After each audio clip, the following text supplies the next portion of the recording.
Commonwealth Club of California for the latest in our series of Lavender Talks, co-presented by San Francisco Pride. Today's program is made possible by the generous support of Gilead Pride Alliance and Comcast. We also thank San Francisco Pride's legacy sponsors. I'm John Zipper, the club's Vice President of Media and Editorial. We hope you are staying safe and well wherever you are, and we look forward to seeing you in person again when the world returns to something like normal, back here at the Commonwealth Club's headquarters in San Francisco. Until that happens, we are doing all of our programming online.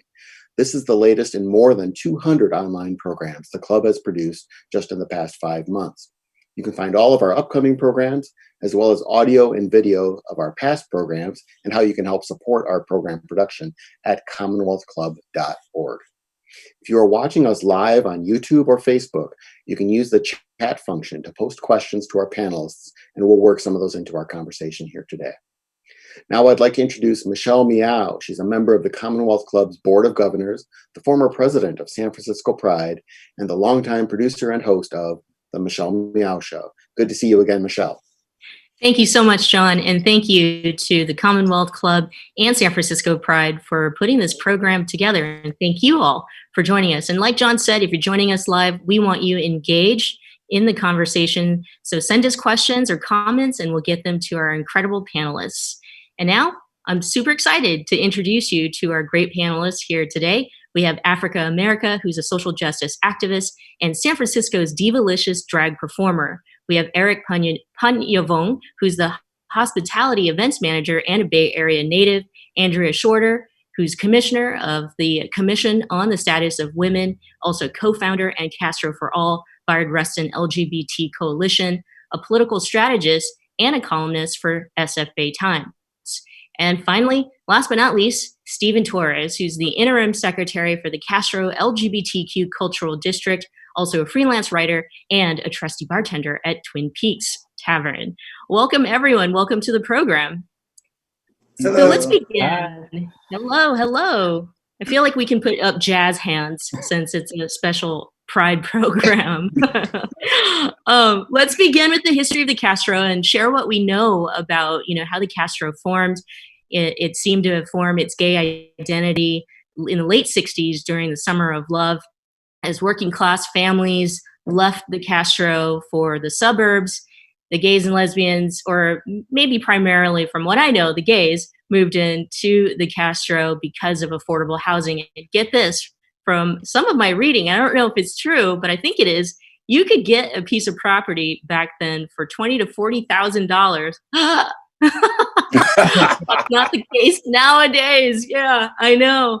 But the Castro then became a social ground for the LGBTQ community, a community with political activism, and it meant so much more and would grow to be a safe haven, a sanctuary for LGBTQ people around the world. So what's your take on the history of the Castro and what it means to the LGBTQ community? Let's start with Andrea. Well, first of all, thank you, Michelle, and thank you to the Commonwealth Club for bringing us all together today. Hey, you know what? When you start talking about the Castro, it's always hard to determine where to start, and there is no end, right? But yes, you're right. That is pretty much a really good summation of the history of the Castro, what became known as the Castro. Yes, as people were moving out of the what we now refer to as the Castro used to be a predominantly sort of Irish community, families, single home families, etc. As people were doing really, to some degree, a little bit of white flight out of the city and into the suburbs, or even to other parts of San Francisco, maybe out into the Sunset, etc. Then, as these guys, a number of them that were former military, right? They had just been relieved from the Navy.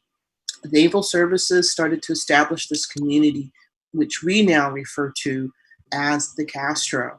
And if you know a little bit of some of the grander icons of LGBTQ liberation movement, certainly Harvey Milk, I think, comes to mind when people think of the Castro. And so I'm sure we'll talk a little bit more about, dabble into some of his history But that's a good summation. But certainly over the years, it has become or struggled to become a more diverse community. So we can see the community, we can see Castro as really an iconic place, right? It's sort of ground zero of LGBTQ movement. But it's a neighborhood, it's a commercial strip, it's a community, it's a number of things it's different things to different people. But yes, that's a good summation of its history. Stephen, it'd be interesting to hear your thoughts and about the Castro history. I mean, you work for the iconic Twin Peaks Tavern, and the bar itself is history. Yeah, I mean, that's a pretty good summation, I would say. Something I would add is that it was Irish, predominantly Irish Scandinavian neighborhood, very heavily Catholic, so much so that the church, Most Holy Redeemer, sometimes was shorthand for that neighborhood. And there was a lot of SFPD that lived there, so this all was definitely ripe for early friction between people moving in and people that were already there or on their way out. And Twin Peaks opened in 1972. So right as this was happening, there was only a couple of other bars open at the time. Most of the other bars in the neighborhood were Irish bars. So there's actually, I think it's on KQED, there's a short film that a queer Chicano made that has a clip from one of the owners, the original owners, Mary Ellen, I believe. And she's just talking about everyone's welcome, just trying to make it as easy as possible for the existing neighbors to accept them being there. So yeah, a lot of the protocol in that bar in the early days was because they really wanted to try and make it last, and so it was a no touch bar. Like you couldn't kiss, you couldn't hold hands. A lot of the clientele that they tried to attract was professional, working professionals. They wanted to. The two women that opened the bar had been in the business for a long time, and so they wanted to really dispense with the dark hidden bar that the gay bar had become synonymous with, and also all those bars on that street at the time had become synonymous with that bar. Before they bought it, the windows were completely blacked out, and that was even when it was an Irish bar, because the whole connotation was that it was a place that you didn't go into. So Right. Oh, speaking of not being able to touch, and I think that policy evolves and becomes even a racist act, and we'll get into it very shortly here. But Africa, would love to also hear from you, your recollection or knowledge of Castro history. Well, I'm a native San Franciscan, so I was born, raised here, and as a little gay boy, I didn't know I was gay at the time. Wait a minute, how did I not know? I mean, hello, look at all this. But I used to actually sing in the San Francisco San Francisco boys chorus when I was a child. And we used to rehearse at Calvary Presbyterian. So I would take the K or the L or the M and get off at Castro Street and stand on the corner in front of Double Rainbow ice cream and in front of Twin Peaks and be terrified and tantalized at the same time, watching the men go up and down the street in their little white t-shirts and their very tight 501 jeans. And I was like, oh my God, scandal, but ooh, scandal. And I used to take the 24 Divisadero to Calvary Pres, and I remember the Castro being in the beginning, like you guys all said, it was an Irish Catholic neighborhood, very, very, very Irish Catholic. You'd see the odd Asian or the odd Black person in the neighborhood, but for the most part, mostly Irish Catholic. And then as the gays moved in, and mostly white gays moved in to the Castro, because if you were Black and gay, you were still living like in the Haight or maybe in the Western Addition, and you were very closeted because you were dealing with other things like church and things like that.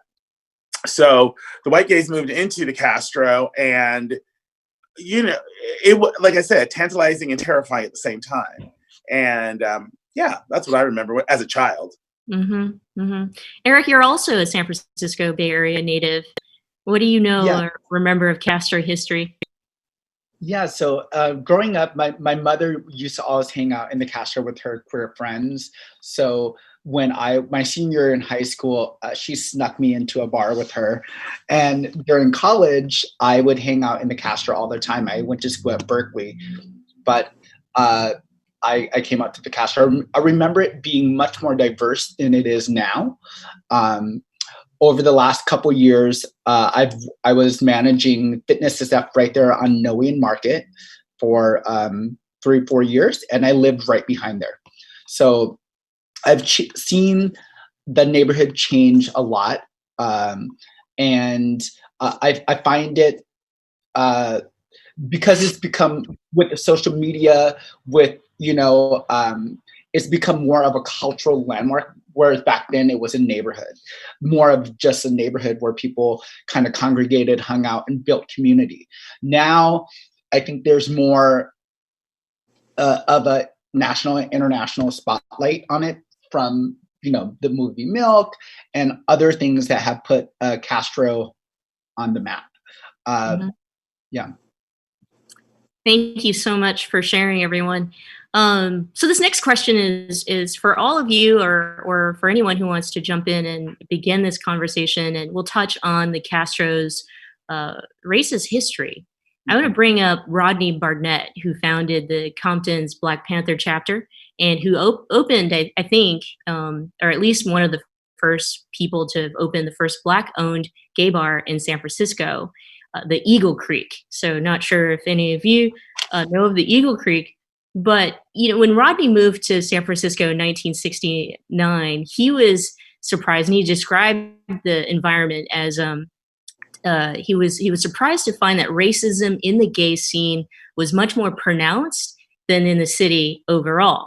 And he talks about, the rendezvous used to cut music when Black people started to dance, citing a rule against bodily contact. The Stud removed Black music from the jukebox. The Mine Shaft, like other gay bars, Black people are often asked for various different forms of ID. And we know that we can talk about, the history of this practice of other bars that stuck around, such as, the Badlands. And but here's his quote: "The bigger the community got, the worse the discrimination was. I started avoiding even driving through the Castro." So let's open that up, leaving you with that quote and having an open discussion about this. And so I'll toss it to the panelists. Who wants to jump in first? I'll go. That usually, I'm like, okay, here we go. Let's go on the roller coaster. So he's right. I mean, I'm a person of a certain age, so I'm gonna just say timeless. But I remember in the 80s when the Pendulum was our Black bar in the Castro, and the Pendulum was the bomb because everybody knew that you went to Daddy's because that was the leather bar in the Castro. You went to Twin Peaks because that's where the older gays go. You went to Mike's Night Gallery across the street, which no longer exists because that's where the naughty people went, and you went to the Pendulum because that's where the Black people were. And because that's the only place that the Black people felt comfortable and safe. And even and to talk about the racism, we also need to talk about the intersectionality and the sexism. I mean, women would come to the Castro and be like, "What are you doing here?" And these are the lesbians. We're not even talking about the straight women. These are the lesbians. Like, "What are you doing here? You have your club over on go to the Lexington Club." So drag performers. Drag wasn't big in the Castro at that time. People think, "Oh, Castro drag." Like, no, drag was not in the Castro. Drag was either on Polk or south of Market. Drag was not the Castro. Drag now, it has gotten into the Castro, but at that time, nope. And Pendulum, so we didn't have drag. We didn't have people of color. We had cisgender white men, old and young, except at the Pendulum. Yeah, I used to hang out when I first came out. or started going to the Castro, the bar of choice was the Pendulum because the music was amazing. People went there to dance. I saw people who looked like me. And I think over the years, I've seen the color of the Castro change. It's becoming more predominantly white and Asian. And at bars, at Badlands, at other bars now, I see, acts of microaggressions. And I often see like other gay Asians align themselves with white, gay men. I think as the city's Black and brown population shrinks, I think it's really important for everyone to speak up and to talk about it in our space. And that's something that I think people don't want to admit to in the Castro. And I think it's very real. Yeah, it's very real. There's it's very real. There are also, can you guys hear me? Yeah. Oh, okay. Yeah, it's definitely real. It's been a part of the history. And I think that, again, it goes back to some degree in terms of what people expect of the Castro, right? And as Africa was saying, there has been a time, and it's not gone away entirely, where the idea of the Castro is really a gay white man's playground. We just have to be very honest and direct about that. That is sort of an idealized version of the Castro. So everyone else then, therefore, is either background or some ancillary characters, or therefore questionable and suspect reason. They're not involved in the majority of the decisions about what the Castro means and who is welcome and who is not welcome.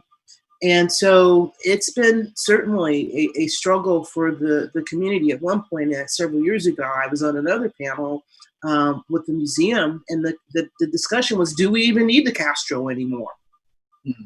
As LGBT issues in our lives become more integrated and more mainstream, we're not there yet. So I just want to be really clear on the panel. I was the one. We ain't there yet.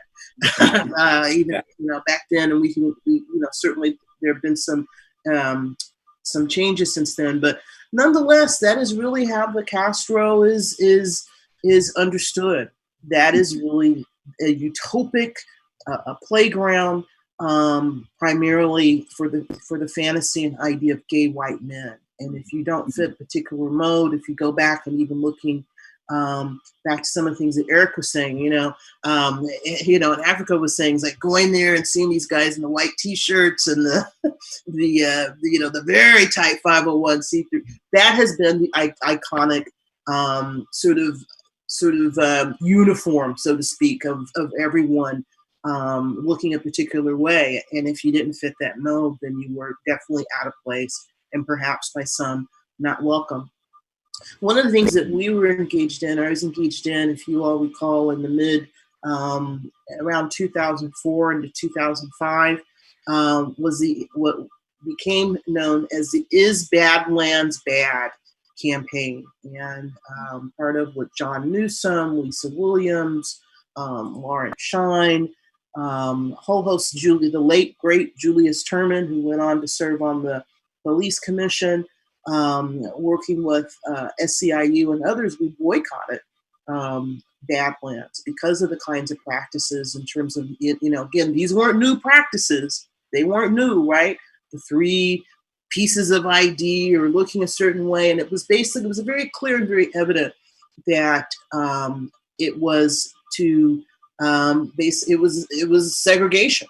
That Black folks, Black men, Latin folks, were not welcome if you didn't fit a particular type of mode or image, or basically just weren't welcome at all. So we challenged that, and it became not only a local movement, but it became a movement that received international attention. So people knew that if you were coming to the Castro, that this boycott was going on, and we were defining what it was about. Are we or are we not going to be an inclusive and welcoming community? And so there's a lot of history there. You can go to AnnCastroForAll.org. You can see the history and also some of the recommendations. We actually had to involve the Human Rights Commission for San Francisco, and it did render that, yes, there was clear discrimination going on at the bar, and had recommendations. And I think that still to this day, there have been efforts to implement those recommendations, but certainly there's still some challenges in terms of how to really create and build and support and sustain an inclusive community. Stephen, anything to add? Yeah, I just to build on what everyone else said, I think that it was a very exclusive only to cis white men, and it was built upon the clone, which I think, it's ironic. It was a way of turning heteronormative culture on its head, and really making that the community's own. But problem with that is that even in heteronormative culture, there was no black and brown faces, so there was no room for that. So unless you fit into a fetishized version of what a black and brown person is, there was no room for that either. That was the first thing I noticed. I came from Southern California, and I was aghast, actually. I mean, and this is saying a lot coming from Southern California, how racist the Castro was. And it was very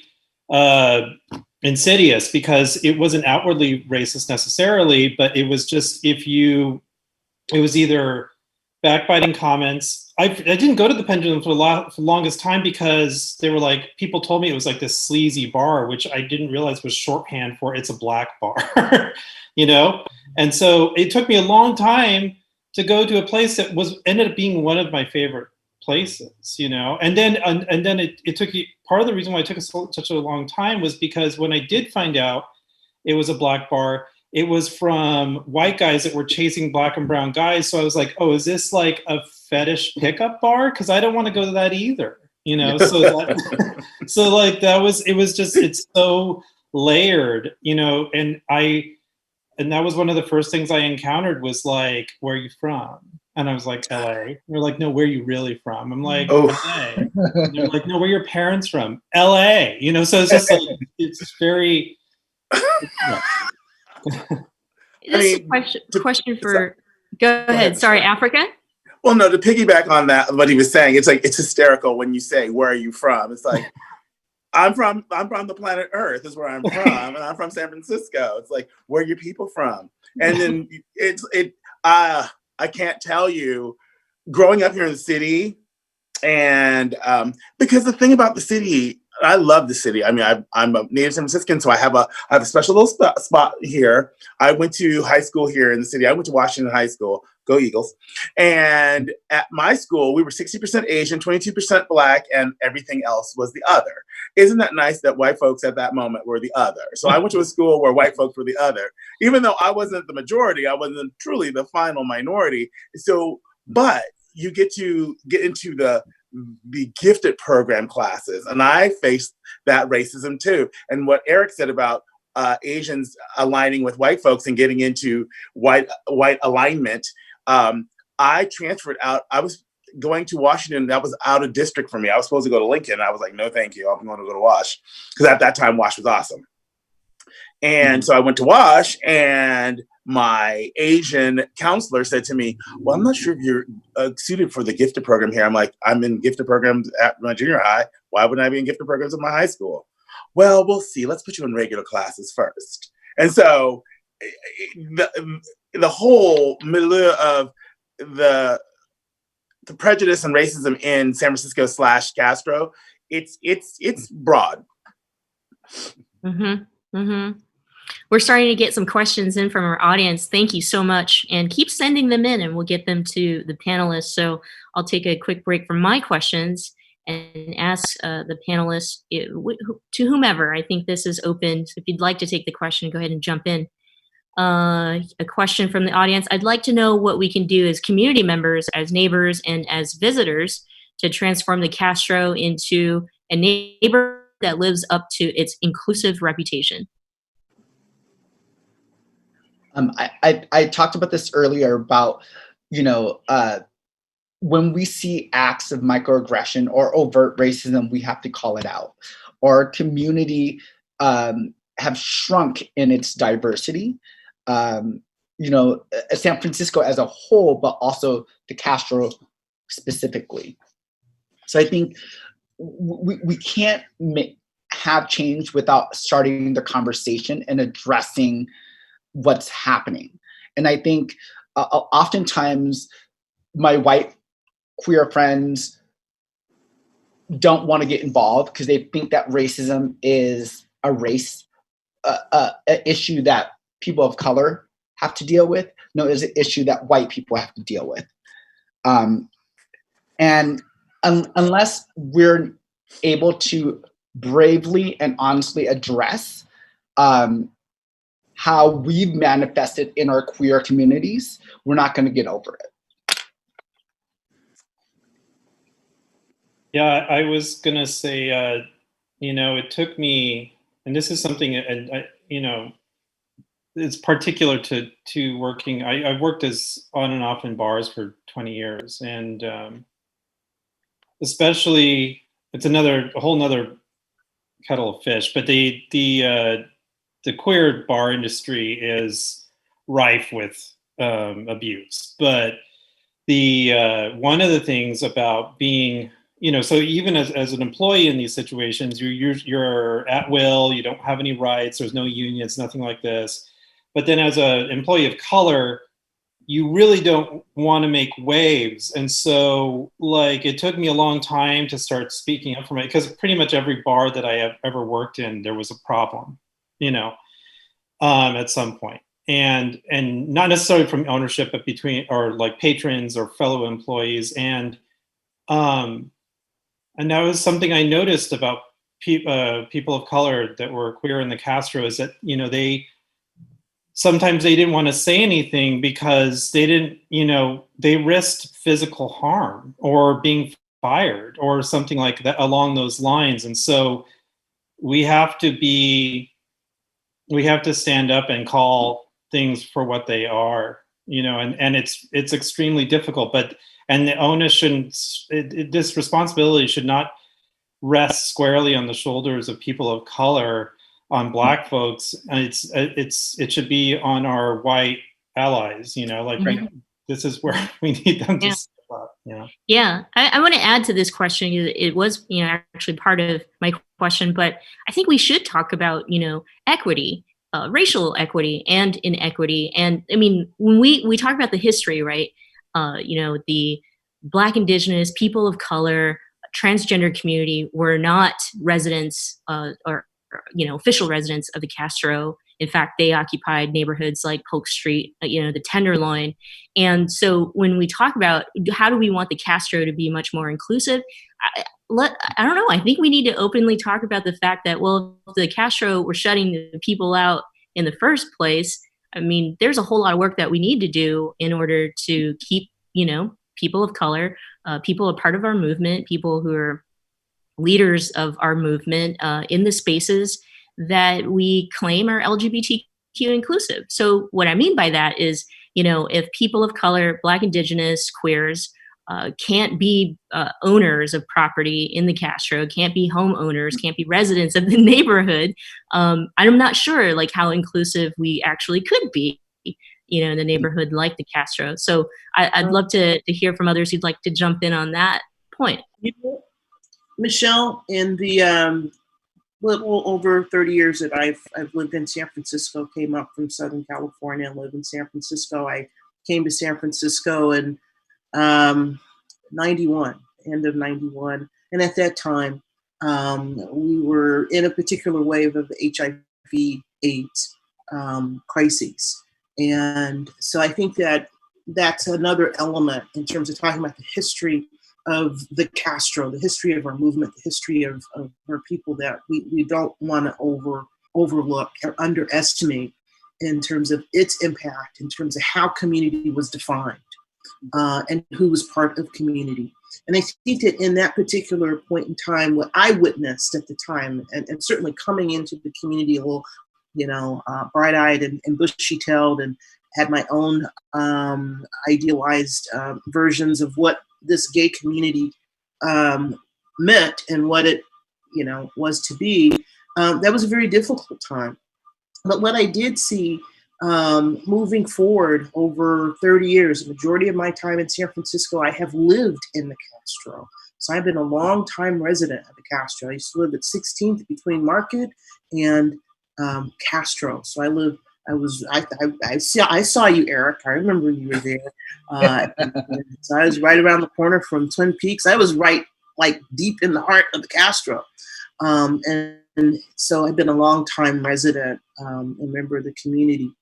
But I think that over the years, in terms of how we move forward, there have been lessons learned. There have been, again, it is, it is a story that is still unfolding. But there are many things about the history or the Castro that certainly we would hope that beyond the symbolism of diversity, if you look at the base of, for instance, the rainbow flag, I was part of the history of one of the first pairs of hands that hoisted the very first, that massive rainbow flag in '97.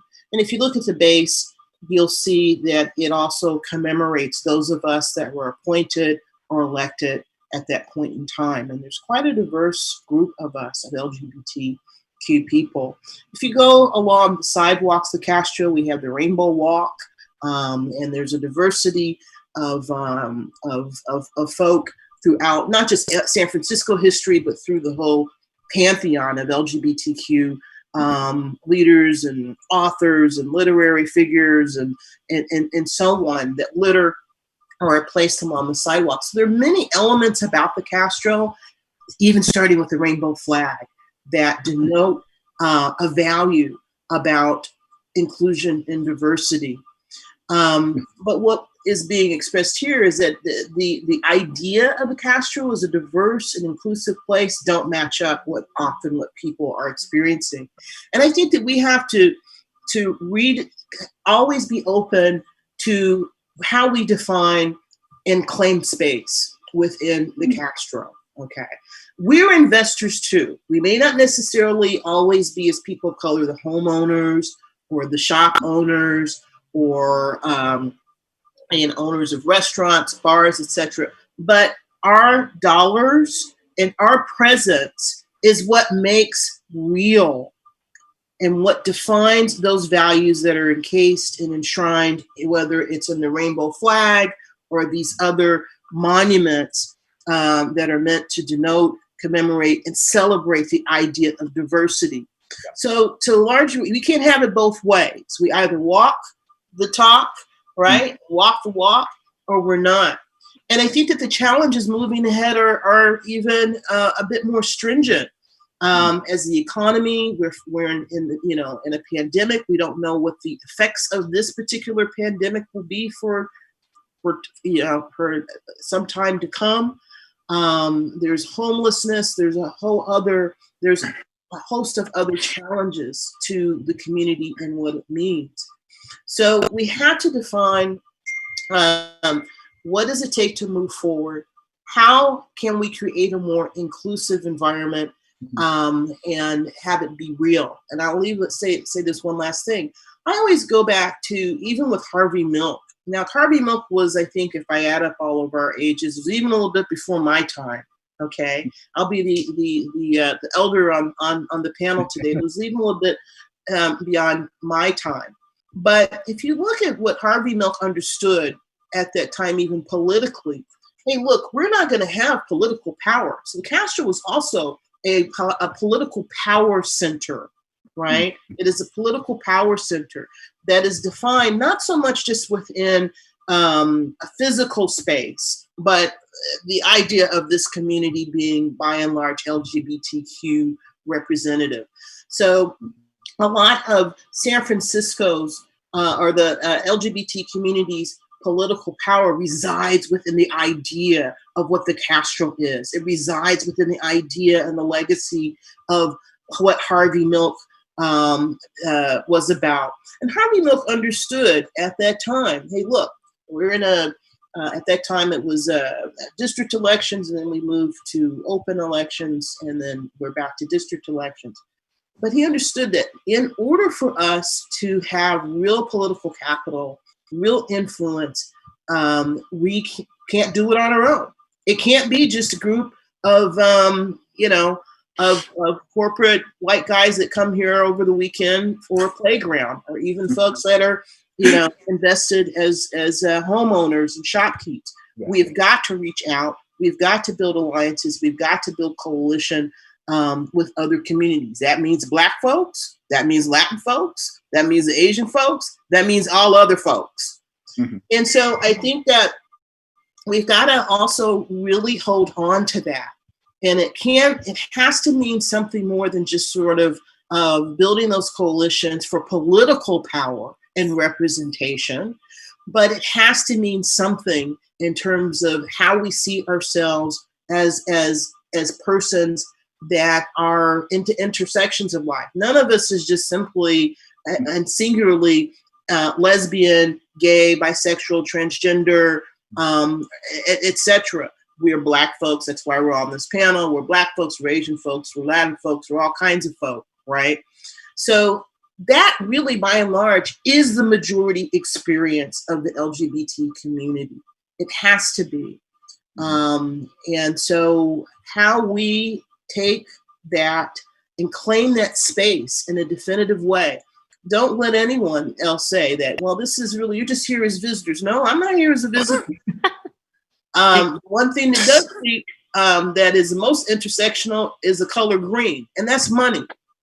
And so hold on, say that one more time for the people in the back. The one thing, honey, I will say it again, everybody within the sound of my voice, that we have to understand, it doesn't all come down to that, but the one most intersectional color is that of green. And that our dollars are the dollars that are keeping businesses going, whether we're there as visitors, whether we are there as residents, whether we are there, whatever our business is within, again, the idea of the Castro, whether it's along that commercial strip or whether it's in the greater community, So I think that how we really work to redefine and really just claim that space. It doesn't have to be adversarial. It doesn't have to mean that we're coming in as a militia or a takeover. We're just making sure that we're all living up to the values that the idea of the Castro Absolutely. suggests. Absolutely. Right. Africa, I think you have a lot to say. I mean, beautiful, right? Thank you so much, Andrea. That was so great. And, That was and to fabulous. piggyback off of that, right? The redefining and claiming our space. I mean, just recently, there was an organized protest in solidarity, against police violence and the George Floyd killing. And so Africa, take it away and talk about how powerful, that moment was for us to be in the culture. It was amazing because that was June the 4th, a Friday. We got together a group of people, Tommy Trujillo and C. Freeman, two guys in the Castro who promote different things. And Tommy's a bartender at Bo. And they said, I want to do something. Tommy was like, I'm passionate. We've got to do something. So they reached out to me and said, hey, Africa, will you help us put together a panel? Will you help us get speakers and some entertainment? I said, we're going to do more than just that. So we got all these wonderful drag performers, burlesque performers, but everybody was Black. And it was the best part because we said, because people all of a sudden forget that we're tokenized so much. When it comes to performers and people of color in the Castro. You got here's your one dancing girl, here's your one comedy girl, here's your one Black girl, here's your one Latin girl. The Asian girl, she gets every fourth time. because they don't even think about the Asian girl. She's like, oh, we might get her in, whatever her name is, Mei Ling. And it's like rude. And they say shit like that. And you're like, oops, stuff like that. Pardon me, Commonwealth Club. They say stuff like that. And you're like, really? Mei Ling? Yeah. Okay, wow. Okay, really? So, and I mean, I'm bringing it to the real. So bringing all those wonderful people together to, one, show our pain, because that was like, we were all in pain. Black folks and everyone else finally around the world who said to themselves, y'all are not lying. We said, really? It took a filming of 8 minutes and 47 seconds for this man to die in front of you to realize that we were not lying. We are not lying.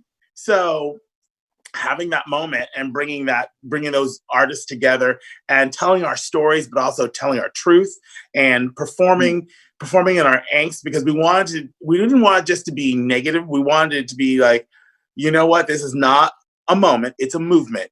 And it's not okay to be just non-racist. You need to be anti-racist and actively anti-racist. And you have to get on board and get on the boat. And that's why we were so successful, I think, with that one. And then that parlayed into what I'm on now, which is the Bay Area Queer Nightlife Coalition, which just had a wonderful Zoom, much like we're doing right now, meeting out. And we did a survey, we did some real data analysis. So, and it's the work that's being done. And we kind of piggybacked off of what someone in Chicago did. And by the way, join me on Sunday.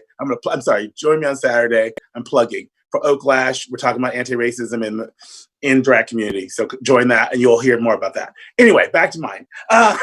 Quick plug.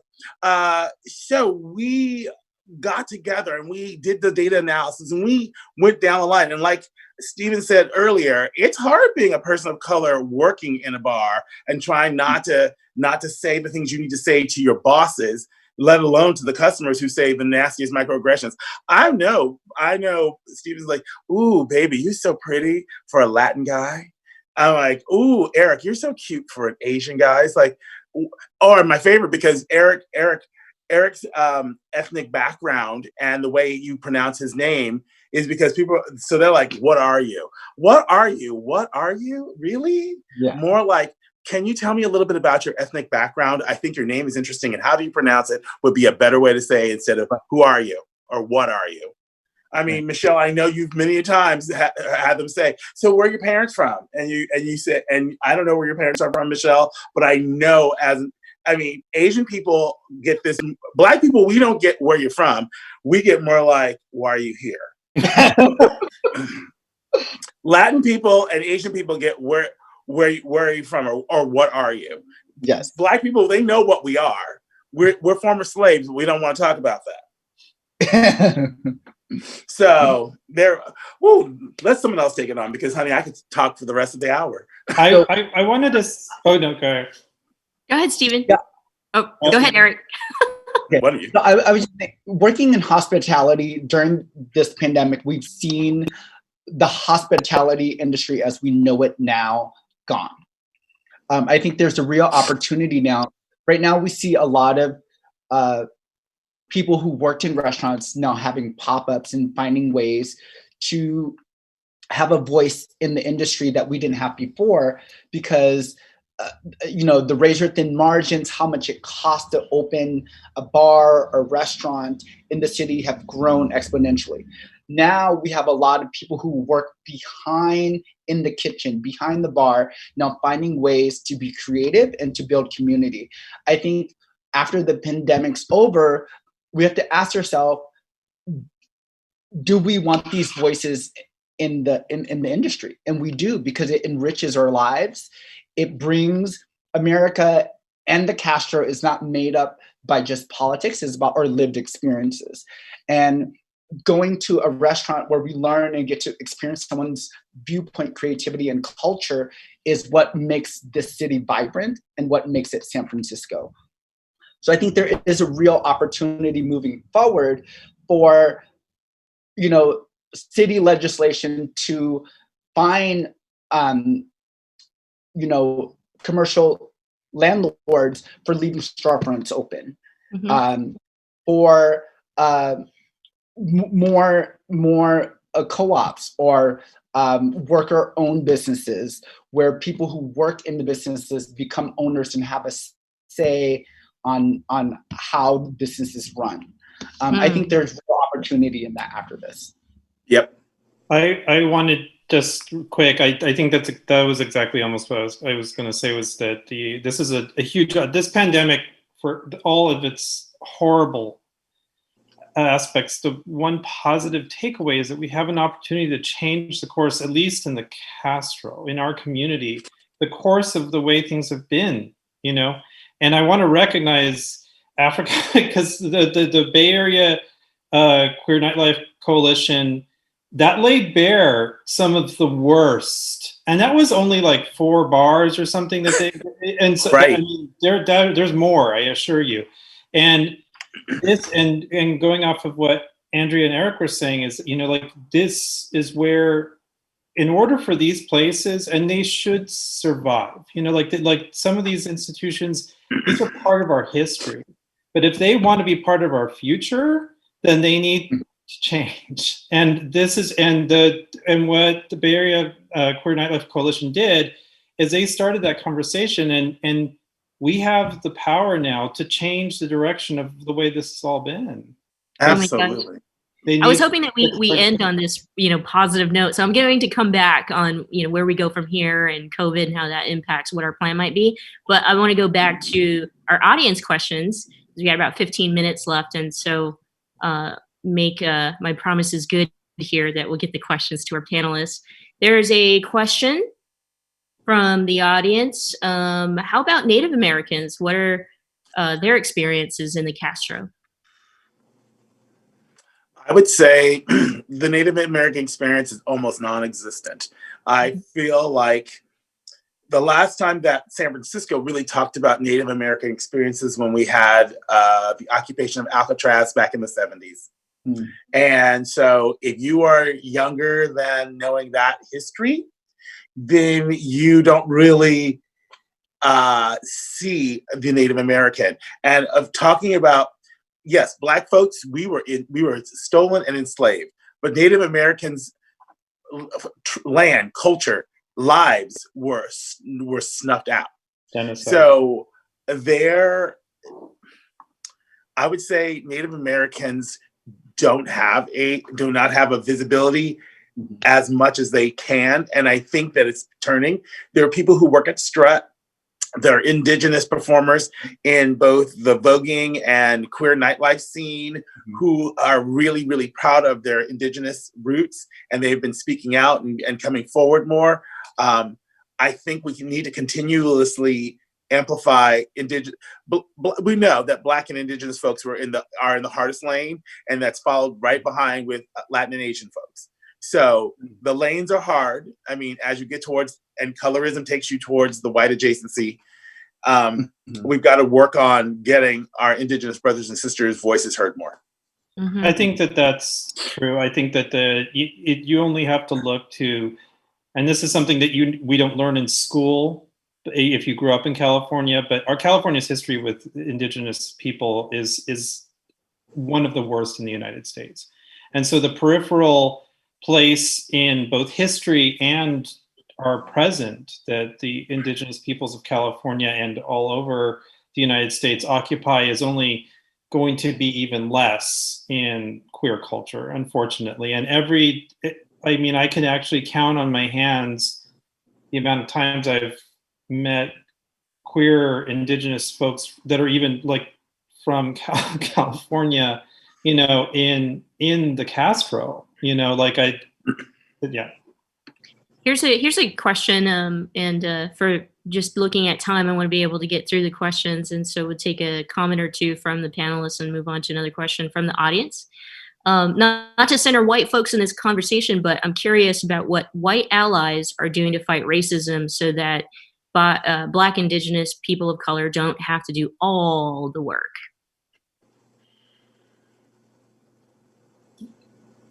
Andrew, I think we are muted.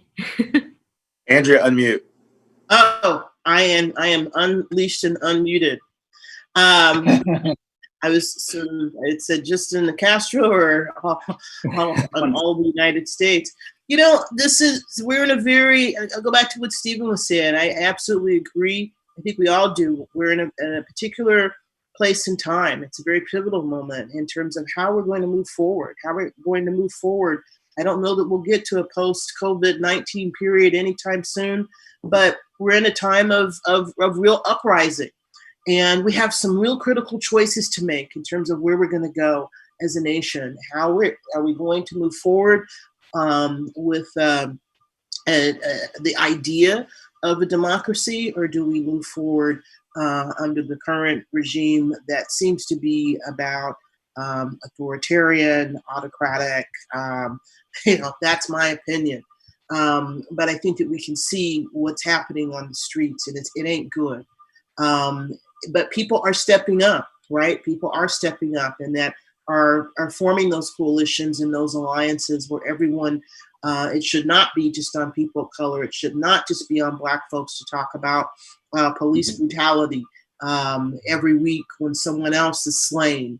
It should not just be on Latin folks and Asian folks to talk about the anti-immigrant, the anti-Asian hatred that is going on right now.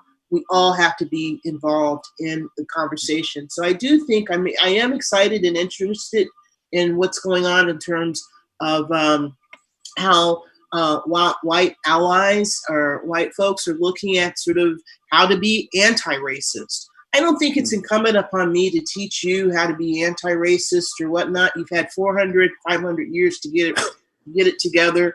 And, but it doesn't mean that we're not allies and we don't work together. I appreciate anyone that wants to be a part of that part of the American experience moving forward. Yes. But there's, I think, developing language in terms of, it's not just about being not racist. It's about being anti-racist, and what does that mean? So that's one thing I'll say about that. And I just want to say one other thing. I think that what's also very important, even going back to the issue of how Indigenous people are represented in the Castro or not represented in the Castro, two-spirited people. I think that I would like to acknowledge, I think that over time that there have been two-spirited people that have been leaders or have had voice in the community, and they still are. They're still there, but could there be more of that voice, more of that presence? Absolutely. But let's not forget one other thing. In California, if we are nearly a majority minority state, which seems to be the greatest fear of other areas in this country, and that's why we're in the situation that we're in right now, it's the fear of the majority minority, right? And if we, as people of color here in California, are really the majority experience, that would mean that the majority experience, more than likely, of LGBTQ identified people are people of color. So the positioning of the conversation in terms of racism, whether it's in the Castro, it has to be oriented towards the idea that really we do represent the majority experience, and we're close to that. So we're not coming to the table without some agency and without some representation, and we're not ancillary, we're not tertiary, we should not be an afterthought. Our experiences should be considered more and more as the majority experience. So if the Castro or other communities are to survive as central points for LGBT inclusion, movement, and support, we have to really orientate ourselves toward that recognition of fact. And also there's other places. It's not just the Castro. Look at what's happening in Oakland and what folks are doing there to really develop and build a stronger LGBT center point for the Bay Area and San Jose, et cetera. But nonetheless, as a majority minority in the state of California alone, we have greater agency. Thank you. Also, white allies should look at their lives on both the micro and the macro level. What are things that they do or things that they put up with on a micro level that perpetuates systemic racism, that perpetuates prejudice against people of color. And then on the macro level, what are they doing with their dollars? What are they doing with their votes? What are they doing with their amplified voices and platforms? There's both of those places and communities need to be addressed on their part in order for us to really have honest and open dialogue, not just with white people with themselves, but with all of us together. Right on. There are a couple, maybe we'll take one more question from the audience. And thank you so much, all of you who wrote to us and asked questions and comments. And thank you to a couple comments for me in noting the POC community in Eureka Valley.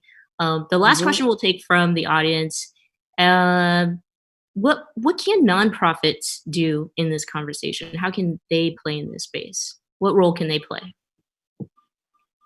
I think that in my experience, the nonprofit sector should be commended oftentimes for having conversations that you won't find in the corporate sector. I'll say that much. But anyone that's worked in the nonprofit sector also knows that the majority of the power that's held in that sector is by cis white men, well-meaning cis white men, but regardless. And so, even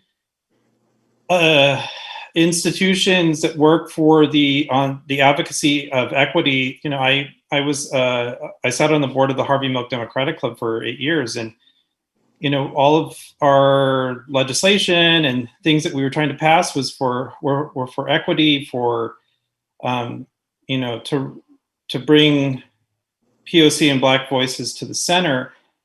But one thing that we struggled with as a organization, still do, and I will say are actively trying to change, is integrating that representation into our membership. It's like we can't move forward if the people aren't there. We can't. We then fall back into the same dynamic. I think that one of the things with the nonprofit, and I appreciate your leadership and your experience with the Harvey Milk Democratic Club, but that is a democratic club. And right. in terms of nonprofit organizations, nonprofit is such a broad, there are all types of nonprofits, but I do think that certainly one of the things that is important, building on what Stephen was saying, is in terms of the leadership of nonprofits, that how do we mobilize and how do we build pipelines of people of color that I think there are plenty of people of color they're LGBT that are ready and prepared to lead, to be executives of nonprofits and sit on boards, etc. But I think that sometimes too, the idea of certain nonprofits is that we are always the subject. We are always the target population to be served. And I think that has a little bit of an impact. And not to say that we are not, that there aren't realities in terms of folks of color that need the services and should access the services that some of the direct service nonprofits provide. But in terms of even advocacy organizations, that I think that there are some great nonprofit organizations that we can all, the National Center for Lesbian Rights is by far one of my favorites.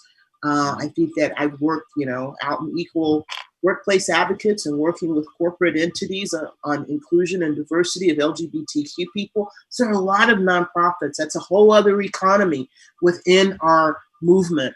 So some are doing, I think, better than others, but I do think that there are a number of nonprofit organizations that are really beginning to look at what equity means within the organization itself. And how do you create, and how do you support, and how do you tap into the talent pool of folks that are able to not only to serve or be an employee, but also can lead those organizations. People see a little bit more of that moving forward. Right. Yeah. I love that. We only have a couple minutes left.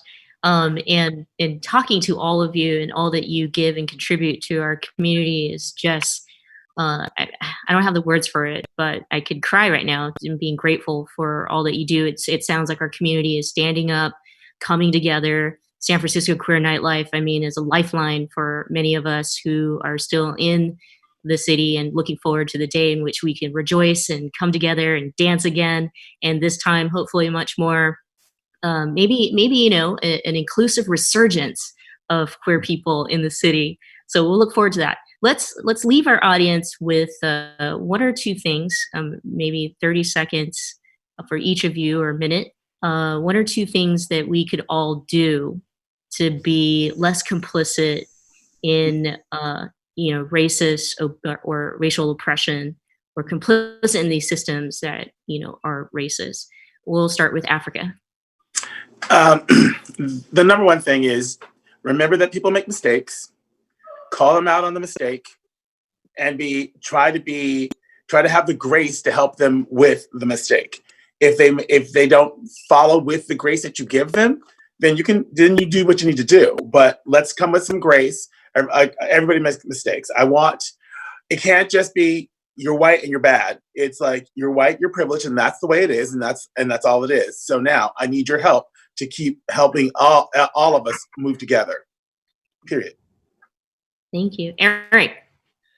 Yeah, I think for queer POC in our community, we have to really understand our intersectionalities and accept it, or truths with conviction. I think together as people of color, by understanding that, we can then reach out to our white allies, so then they can also hear and learn about our intersectionality. I don't think that talking about race on its own is going to solve or move the barometer forward. I think we have to understand that race, sexism, gender, socioeconomic status, those are all aligned, and racism is not racism on its own, And so understanding intersectionality as a way to heal, empower, and amplify marginalized voices and experiences within the queer experience is very, very important. Thank you. Stephen.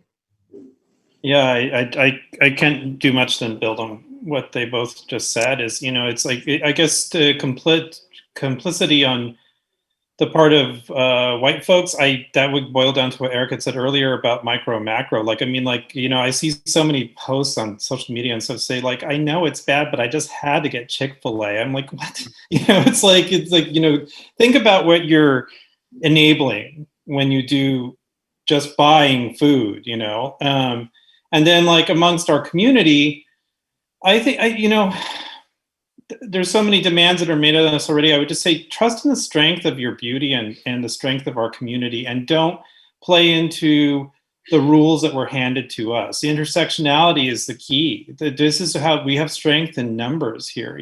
We don't have to be divided. We can be united. We have to recognize the beauty of not just ourselves, but the other people that are being oppressed. And I think that that's very, especially in the queer community, that's very important to remember, because so often, members of our community are completely forgotten or taken out of the conversation, like in our trans community, so we have to remember, especially Black and POC in the trans community. So it's just, that's what I would say, is just, recognize our beauty and our strength and our power to be united. And Andrea, you have the last word, the last answer, and keep it to a minute or less. Absolutely. Well, I think in order for us all to move forward, we have choices. And the choices, do we move forward together? And that's really the only way to move forward, is to do so together. But understanding and embracing our history, some of the greatest thinkers, the greatest activists, the greatest leaders on the ideas of what we now call intersectionality, and the ideas of how do we move past homophobia, how do we move past racism, sexism, have been LGBTQ people, have been queer leaders. I represent also the Bayard Rustin LGBT Coalition for Civil Rights. We are the holders, we are the bearers of his legacy.